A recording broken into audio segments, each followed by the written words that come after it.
વલસાડથી હાલ મહત્વના સમાચાર સામે આવ્યા છે, જ્યાં 1 કલાકમાં જ હાર્ટ એટેકના કારણે 2 વ્યક્તિના મૃત્યુ થયા છે। તિથલ રોડ પર વાત કરી રહેલા એક યુવકને હાર્ટ એટેક આવ્યો હતો।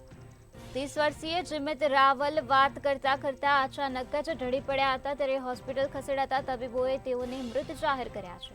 રોડ પર જ રસ્તે ચાલતા રાહદારીને હાર્ટ એટેક આવ્યો હતો। રાજે સિંધે નામના વ્યક્તિ રસ્તે ચાલતા ચાલતા ઢળી પડ્યા હતા, તો તિથલ રોડ પર 500 મીટરના અંતરે બીજા વ્યક્તિનું હાર્ટ એટેકના કારણે મૃત્યુ નીપજ્યું છે। એક વ્યક્તિ વાતચીત કરી રહ્યા હતા તિથલ રોડ પર, ત્યારે તેમને હાર્ટ એટેક આવ્યો હતો, જ્યારે આ બીજી વ્યક્તિ તિથલ રોડ પરથી ચાલતા ચાલતા જઈ રહ્યા હતા તે વખતે તેમને હાર્ટ એટેક આવ્યો હતો અને તેઓના કારણે તેમને મૃત્યુ થયું છે।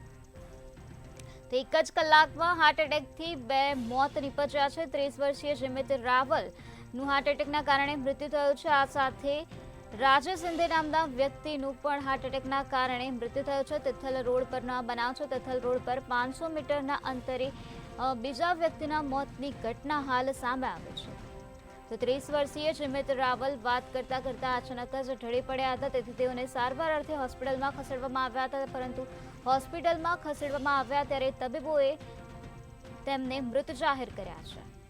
તો હાર્ટ એટેકના કારણે આ 2 વ્યક્તિના મૃત્યુ થઈ ગયા છે। વલસાડનો આ બનાવ છે, જ્યાં 1 જ કલાકમાં 2 વ્યક્તિને હાર્ટ એટેક આવ્યા અને તેઓના મૃત્યુ થયા છે। રાજ્યમાં અવારનવાર આવા હાર્ટ એટેકના બનાવ હાલ વધી રહ્યા છે, ત્યારે આવો જ બનાવ વલસાડમાં પણ બન્યો છે। વલસાડના તિથલ રોડ પર 2 વ્યક્તિઓના હાર્ટ એટેકના કારણે મૃત્યુ થયું હોવાની ઘટના સામે આવી છે।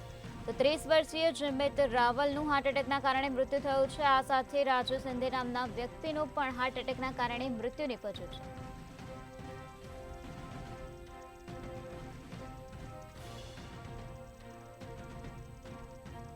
તો 30 વર્ષીય જીમિત રાવલ વાત કરતા હતા ત્યારે અચાનક જ તેઓ ઢળી પડ્યા, ત્યારે તેઓને સારવાર અર્થે હોસ્પિટલમાં ખસેડવામાં આવ્યા હતા, ત્યારે હોસ્પિટલમાં તબીબોએ તેઓને મૃત જાહેર કર્યા છે। તો આ સાથે રાજ સિંધા નામના વ્યક્તિ તિથલ રોડ પર ચાલતા હતા ત્યારે તેઓ અચાનક ઢળી પડ્યા અને ત્યારે ઘટના સ્થળે લોકોના ટોળેટોળા ઉમટી પડ્યા હતા, ત્યારે લોકોએ 108ની ટીમને જાણ કરી હતી। 108ની ટીમ દ્વારા રાજ સિંધેની તપાસ હાથ ધરવામાં આવી, ત્યારે 108ની ટીમ દ્વારા રાજ સિંધેને મૃત જાહેર કરવામાં આવ્યા હતા।